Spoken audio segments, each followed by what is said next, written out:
అదే పవన్ కళ్యాణ్కి మోడీ ఎంత తెలివిగలాడంటే, మోడీ లాంటి మేధావి వీళ్ళు పిచ్చోళ్ళు మోడీ పిలిచి చాక్లెట్ ఇచ్చారు ఓ పుతాలు ఎగరేసుకుంటారు.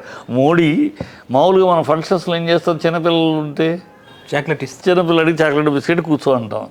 అది నువ్వు చిన్నపిల్లాడివి, రాజకీయాలు చాలా చిన్నపిల్లాడివి, నువ్వు ఏదో రా ఇదిగో చాక్లెట్ తీసుకుని నవ్వులతో కూర్చో మాట్లాడబాక అన్నట్టు కూర్చోబెట్టాడు. అదే మోడీ ఆ అమరావతికి ఆయన రావడం తప్పు. యాక్చువల్గా ఆయన ఇప్పుడు పరిస్థితిని బట్టి ఆయన గవర్నమెంటే వీళ్ళ మీద ఆధారపడుతుంది కనుక నో అని చెప్పలేక వచ్చాడు. కానీ అది గతంలో ఇదే చంద్రబాబు అదే వేదిక మీద చెంబుడు నీళ్లు మట్టి ఇచ్చి మొహమ్మద్ ఇచ్చి వెళ్ళాడు.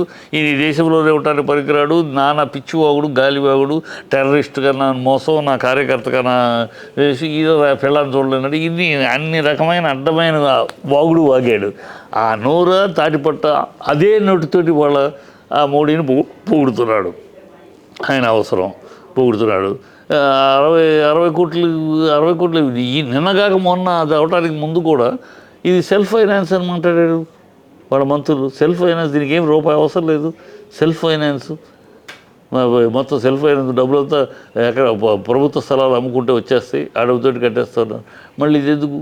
ఇప్పుడు సైంటిఫిక్ రిపోర్ట్ రీసెంట్గా వచ్చింది. సైంటిఫిక్ రిపోర్ట్ ఏమని, అక్కడ భారీ కట్టడాలు కట్టడానికి కుదరదు.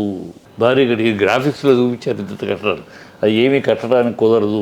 ఆ మట్టి సారవంతమైంది కాదు, ఆ మట్టి పెద్ద పెద్ద బిల్డింగ్లు కూలిపోతాయి, అక్కడ చిన్న బిల్డింగ్లు పెద్ద ఎత్తున బిల్డింగ్లు కట్టడానికి కుదరదు అని చెప్పి క్లీన్గా సైంటిఫిక్ రీజన్ ఇచ్చారు. ఇదే గతంలో ఆయన రిపోర్ట్ ఇచ్చినప్పుడు, గతంలో ఎక్స్పర్ట్ ఆయన రిపోర్ట్ ఇచ్చినప్పుడు అది చెప్పాడు. కాకపోతే ఈ నారాయణ కమిటీని పెట్టి దాంతో ఏదో చేసుకొని రియల్ ఎస్టేట్కి వస్తుంది. ఇప్పుడు కూడా రియల్ ఎస్టేట్ కార్యక్రమాలు చేస్తున్నారు. రియల్ ఎస్టేట్ కార్యక్రమాలే అడవిలో పెరిగింది. అడవిలో నువ్వు 5 ఏళ్ళు ఉన్నప్పుడు ఎందుకు దాన్ని పట్టించుకోలేదని? 5 ఏళ్ళు ఉన్నప్పుడు నువ్వు కట్టాలు కట్టుంటే అడవి అవ్వదు కదా. నువ్వు అన్నీ టెంపరీ కట్టి సగం కట్టి పెట్టు. ఆ ప్రభుత్వం వచ్చింది, వాళ్ళు మొదటి నుంచి వ్యతిరేకమే అమరావతికి. అమరావతి దాన్ని కరెక్ట్ కాదు, ఇక్కడ కట్టకూడదని మీ జనసేన మనిషి అన్నాడు కదా, ఆ కమిటీలో ఉన్నాడు తను, జనసేనతోనే అన్నాడు. కొంచెం యువతలు కట్టాలి, ఇప్పుడున్న ప్లేస్లో కట్టాలి కాకుండా కొంచెం దాటి ఇటు పక్కన కట్టాలి, లేకపోతే అక్కడ బలంగా లేదు మీవాడే అన్నాడు. ఇప్పుడు ఈ గ్రాఫిక్స్ చూపించేసేసి ఈ బిల్డింగ్లు చూపించి ఆహా అని మనకు మళ్ళీ ఇంకోసారి భ్రమ కల్పిస్తుంది తప్పితే అంతంత బిల్డింగ్లు అక్కడ రావు. మళ్ళీ కొత్త పాట మొదలెట్టాడు 9 నగరాలని. గతంలో అన్నాడు 9 నగరాలు, 9 నగరాలు బిల్డింగ్ గ్రాఫిక్స్ చూపించేసి మళ్ళీ కాలయాపన చేయడం తప్పితే ఏమీ జరగదు. ఏవి వాళ్ళ రియల్ ఎస్టేట్ తప్పితే ఇంకోటి లేదు. ఆయన ఒక సీఎంగా ఉండి ఆ రియల్ ఎస్టేట్ కోసం అండగా ఉన్నాడు. నారాయణ స్కూల్ చదివితే మంచిదని చెప్తాడండి. ఒక స్కూల్కి ఒక సీఎం ప్రాపగండ చేస్తాడు. నారాయణ అంట అక్కడికి వచ్చే విద్యార్థుల్ని చాలా గొప్పగా తయారు చేస్తాడు. గవర్నమెంట్ స్కూల్లో ఫస్ట్ ర్యాంక్ వచ్చింది. ఎవరు తయారు చేశారు? ప్రభుత్వం అనేది ప్రజలకు అందుబాటులో ఉంటే గవర్నమెంట్ స్కూల్స్ని బాగా డెవలప్ చేసి బాగా కాంపిటేటివ్గా తయారు చేసి ప్రైవేట్ స్కూల్స్కి ధీటుగా తయారు చేశారు. గవర్నమెంట్ చేయాల్సింది గవర్నమెంట్ బాధ్యత. అది వదిలేసి ప్రైవేట్ స్కూల్ గొప్ప స్కూళ్ళు దాంట్లో మనుషులు ఏవో సీఎంగా మాట్లాడినది బాధ్యత గల సీఎం మాట్లాడినా వీళ్ళంతా ఇవన్నీ ప్రజలను మభ్యపెట్టి ప్రజలు మోసం చేయడం అయితే ఏమి. మళ్ళీ చూడండి, ఇవాళ 2025 మనం 2025 మేలో మాట్లాడుతున్నాం. మళ్ళీ 2027 మేకి చూడండి, ఇదే పరిస్థితి ఉంటుంది, ఇదే దాత పరిస్థితి ఉంటుంది. అప్పుడు ఇంకేదో కొత్త రోగం, ఏదో అది లేదు ఇది లేదు, వాళ్ళు గతంలో కేసు వేశారు, ఆ కేసు వల్ల ఆగింది, ఇలాంటివి చెప్తాడు. ఏమి అది ఎందుకంటే ప్రాక్టికల్గా అతను తీసుకున్న నిర్ణయం తప్పుడు నిర్ణయం. ఆ నిర్ణయాన్ని ఇప్పుడు వెనకడుగు వేస్తే నవ్వుతారు. అందుకని ఏదో ఒక డ్రామా చేసి కాలం గడపటమే ఆయన పని. ఆ తర్వాత తదనంతరం తను లేదా ఆయన ఉంటే బాగుండేది, ఆయన ఉంటే నడిచేది, ఆయన లేడు కనుక పాపం లేదు అని అనిపించుకోవచ్చు.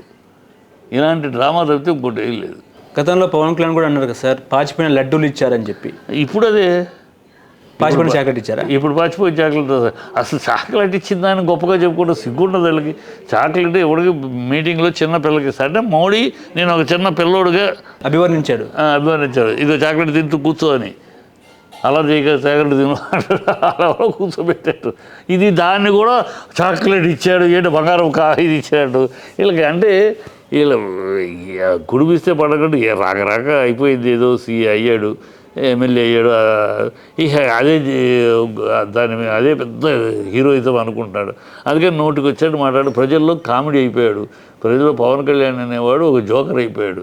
ఏం మాట్లాడుతో తెలియదు, ఎందుకు మాట్లాడుతూ తెలియదు, అసలు విజ్ఞానం లేదు, విషయ పరిజ్ఞానం లేదు, ఏదో నోటికి వచ్చేట్టు అవుతూ ఉంటాడు, రేపు ఏం మాట్లాడతాడో తెలియదు, మాట్లాడే మెమరీ పవర్ లాస్, నేనేం మాట్లాడాడు గుర్తుండదు ఆయనకి, ఇలా ప్రజలు కామెడీ చేస్తారు. ఓకే, ఇప్పుడు రేపు ఒకవేళ జగన్ వస్తే ఈ అమరావతి రాజధానిగా ఉంటుందా, లేకపోతే తన ప్రభుత్వంలో ఉన్నప్పుడు 3 రాజధానులు ప్రకటించారు కదా, అది ఉంటుందా అంటే ఏం చెప్తారు? ఇప్పుడు చంద్రబాబు మొన్న ఏమన్నాడు, పాకిస్తాన్ ఇది వైజాగ్ని ఏమన్నాడు, ఎకనామికల్ క్యాపిటల్ అన్నాడు, ఆర్థిక రాజధాని సరే అన్నాడు.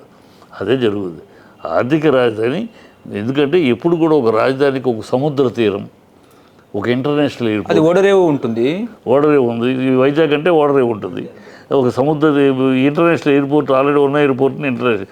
ఈయన ఇప్పుడు కొత్త ఎయిర్పోర్ట్ కడతారంటే అక్కడ ఆల్రెడీ గన్నవరం ఎయిర్పోర్ట్ ఉంది, భోగాపురం కూడా ఉంది కదా, భోగాపురం ఆల్రెడీ ఇప్పుడు ఉన్న ఎయిర్పోర్టు జనాలను మభ్యపెట్టాలి, రియల్ ఎస్టేట్కు అక్కడ ఎయిర్పోర్ట్ కడతామని ఇప్పుడు అక్కడ రియల్ ఎస్టేట్ కోసం తప్పితే ఆల్రెడీ ఉన్న ఇంటర్నేషనల్ ఎయిర్పోర్ట్ చెయ్యి.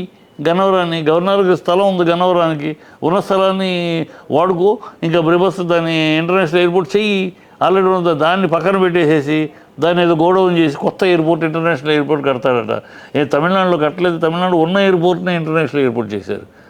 పక్క రాష్ట్రాల గురించి నేర్చుకోవాలి, ఏం చేయాలి. కొత్తగా హైదరాబాద్లో కట్టారంటే కట్టారు, హైదరాబాద్లో. ఎందుకంటే ఈ బేగంపేట అనేది సెంటర్లో ఉండిపోయింది, సెంటర్లో ఉండిపోవడం ట్రాఫిక్ చాలా ఇబ్బంది ఉంది అక్కడ.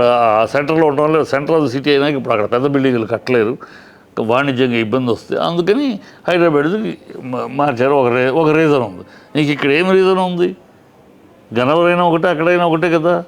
ఇక్కడ ఎందుకు గన్నవరం కాకుండా రియల్ ఎస్టేట్ కోసం అంతే దందా చేయడానికి అయితే ఏం జరగదు. ఇది అయ్యే పని కాదు.